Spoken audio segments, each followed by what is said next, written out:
welcome back to Whisky Wednesday. Another Wednesday, another whisky review with me, Joe. So, there will come a time in your whisky life where you see a product that you just think, I have to buy that, regardless of what it can taste like. And a lot of the time, you try not to be kind of drawn in too much by kind of fancy packaging and kind of gimmicky looking bottle design and that kind of thing. But then there's other times I just couldn't, and this time I couldn't help it. This is the Chivalry 18, and the only reason I bought this bottle of whiskey is because of the packaging. It cost me about, I think it retailed for about £65, and that was about 3 years ago now. This shiny metal box, it's 18-year-old Scotch whisky, it's blended whisky, so it's malt and grain. And best thing about this is it has a drawbridge. The box has a drawbridge. It's amazing. Like, I couldn't believe it. You know, I bought it when I used to work for the whisky shop. A big shout out to Ben Bowers, who's doing the A Dram a Day vlog. Every day he will review a new whisky for an entire year. And he used to work for the whisky shop as well, I'm sure. Well, he might remember it. So I bought this. It was the only bottle we had in the shop. It was about £65, so it's quite expensive for what is effectively a completely unknown whisky. All we know is it's a blended Scotch, so it's a blend of malt and grain. There's some information on the back about how it's oak casks, 18 years old, hallmarks of a night of chivalry, blah blah blah blah. And the only information I could find when I was doing research for this, and before I even bought it a couple of years ago, it's that it was distilled, blended and bottled by the Glencairn Scotch Whisky Company in Glasgow. So the Glencairn are the guys who make the glasses, I believe. So this is the Glencairn Crystal, Glencairn Scotch Whisky Company. Could be the same, I'm not sure, there's not much information out there. The only other place I've seen this is at a restaurant in Wishaw called Artisan. It is run by a guy called Derek, and it is possibly one of the best whisky restaurants I've ever been into. Awesome.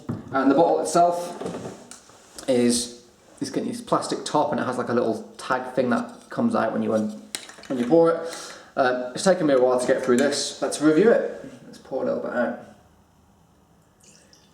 So there's a chance that probably most of you haven't had this whisky, but I wanted to save it just so I could show you the drawbridge packaging, because it is something else. And literally the only reason I bought it is because of the packaging. That is the only reason. It's 18 years old though, so it has got a fair age to it. I'm going to leave that there so you can see it. Oh, with the drawbridge packaging. Right, on the nose. Enough of me waffling on about the packaging and stuff. Right, on the nose.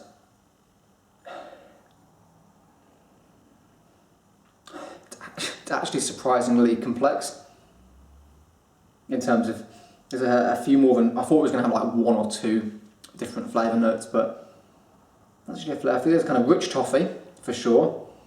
There's a little bit of kind of Highland heathery smoke. A little bit of fruit, kind of slightly kind of fruit cake-esque.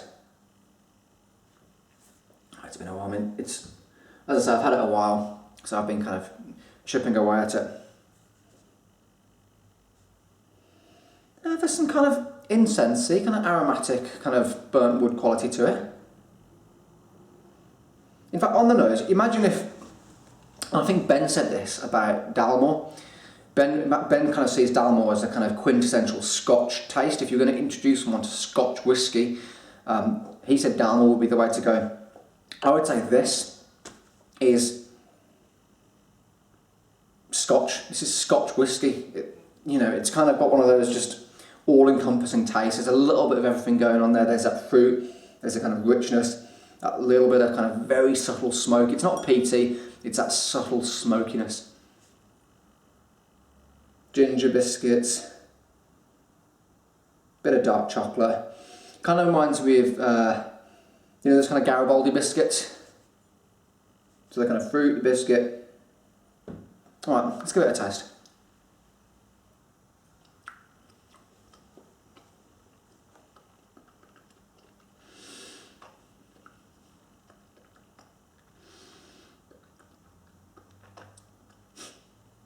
You know what it's been about? It's been about 3-4 months, 5 months since I've actually tried this. And every time I try it, I'm actually surprised as to how actually pretty decent it is. It's quite full-bodied, so it is a full-bodied taste. It tastes like there's quite a lot of malt whiskey in there. I wouldn't be surprised if this is like a 60-40 split in terms of 60% malt whiskey and 40% grain. You do get the grain, but it's very well done actually. There's that subtle kind of vanilla, that subtle spice, rich fruit cake, a little bit of that kind of fruity smoke. Let's give it another taste.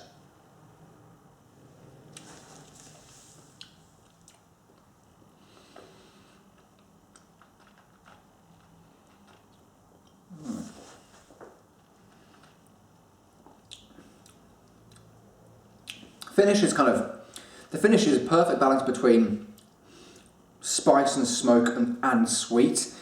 You know what? It isn't half bad. You know, gimmicky packaging aside, which is the only reason I bought it, I'm very pleased that I bought it because it's a well-rounded and well-balanced. Obviously the people putting this together knew what they were doing. So it is a well-made whiskey. I'd love to know what's in there. I've not got any idea. It just says Highlands and Islands, malt and grain. So maybe there's some Highland Park, maybe there is a little bit of Dalmore, maybe some Clynelish. I'm not sure, but Highlands and Islands. You know what? I'm giving it a solid 7 out of 10. Look, it's never going to blow you away as being like the most interesting whiskey, but it's competently made. It really is competently made. If you've had it, if you've ever seen it before, as I say, I've only ever seen it. I was so surprised when I saw it in Artisan last week. Chivalry 18-year-old, bought at 40%. Let me know what you think. 7 out of 10. And I will see you next week.